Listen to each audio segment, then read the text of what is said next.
Good morning, hello everyone. এখন আর morning নেই, অনেকটাই বেলা হয়ে গেছে। আজকে আমি অনেক দেরি করেই ভিডিওটা শ্যুট করছি আর কি। তো একটুখানি লেজি ডে, তার কারণ ঘুম থেকে উঠতে একদম ইচ্ছে করছিল না।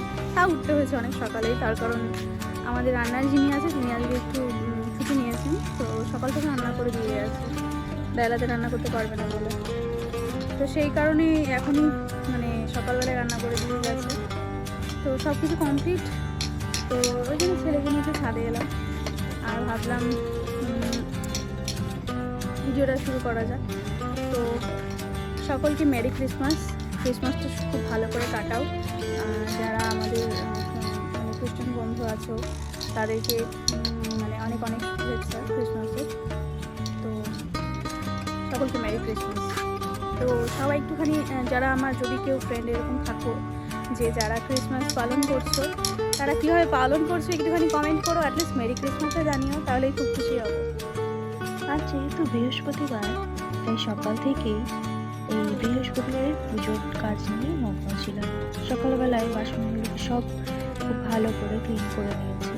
এই একটা দিনই আছে যে দিনটা মানে আমি সব কিছু সিংহাসনগুলো, আমাদের 3টে সিংহাসন আছে, 3টে আমি পুরোপুরি পরিষ্কার করে কাপড় টাপড় চেঞ্জ করে থাকি।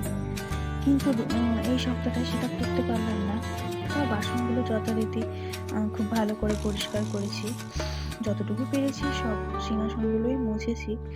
আর কাপড়টা আজকে আর চেঞ্জ করা হয়নি, দেখি পরের সপ্তাহে যদি পারি চেঞ্জ করে নেব।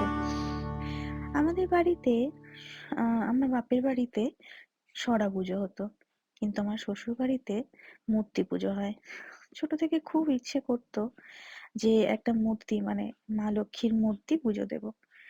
তো যাই হোক, শ্বশুরবাড়িতে এসে আমার সেই শখটা পূরণ হয়ে গেছে। বিয়ের পরের বছরই আমি প্রথম লক্ষ্মী পুজো শ্বশুরবাড়িতে করতে পারি।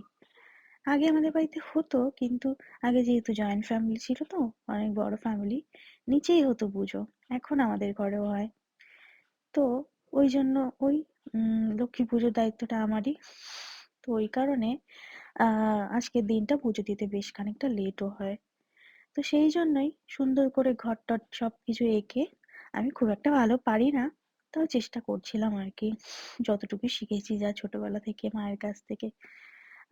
তো সেইটুকু দেখেই যতটুকু পারি ততটুকু করার চেষ্টা করেছি। তো যদি কোনো ভুল ত্রুটি হয়ে থাকে তোমরা অবশ্যই কমেন্টে জানিও। আমাদের এই বাড়িতে আবার ঘটে কলা দেয়, জানো তো? আমাদের ওই বাড়িতে কিন্তু ঘটে কলা দেয় না, পানও সেভাবে দিতে দেখিনি। কিন্তু এখানে দেখছি ঘটে কলা দেওয়ার, পান দেওয়ারও নিয়ম রয়েছে। আর আমাদের ওই বাড়িতে দেখেছি যে সুপুরি দিতে শুধু, কিন্তু এই বাড়িতে দেখি হর্তুকিটাও দিয়ে থাকে। তো যাই হোক, সবার নিয়ম তো সমান হয় না, যে বাড়ির যেটা নিয়ম। তো আমি এই বাড়ির নিয়মটাই এখানে পালন করার চেষ্টা করি, আর চেষ্টা করি খুব নিষ্ঠাভাবেই পুজোটা দেওয়ার। তো যতটুকু যা পেরেছি মাকে দেওয়ার চেষ্টা করেছি। মায়ের কাছে এটাই অনুরোধ, তিনি যেন আমার সংসারে অচলা হয়ে থাকে আর কি। তো তোমরা দেখো কেমন লাগছে আমার মা লক্ষ্মীকে। ছোট্ট একটা ঠাকুর, কিন্তু খুব সুন্দর, দেখেই মনটা ভরে যায়। বাবা আজকে সবেদা এনেছিল, তাই ভাবলাম সবেদা দিয়েই পুজো দিয়ে দিই। তো সবাইকে ওই জন্য সবেদা কেটে দিয়ে দিয়েছি। দেখো তো কেমন লাগছে। ভালো লাগলে কিন্তু তোমরা অবশ্যই ভালো লাগছে একটু কমেন্ট করে দিও। তো যতটা পেরেছি আমার সাধ্য মতো দেওয়ার চেষ্টা করেছি। তারপরে মোটামুটি প্রায় আমার পুজো শেষের দিকেই। এরপরে আরো কাজ আছে, এরপর ছেলেকে খাওয়াতে হবে, সবাইকে খাবার দিতে হবে, পড়া সংসার বলে কথা। তো কেমন লাগলো তোমাদের ভিডিওটা জানিও, ভালো লাগলে অবশ্যই লাইক কমেন্ট করো। আজকে এইটুকুই। সবাই ভালো থেকো, সুস্থ থেকো।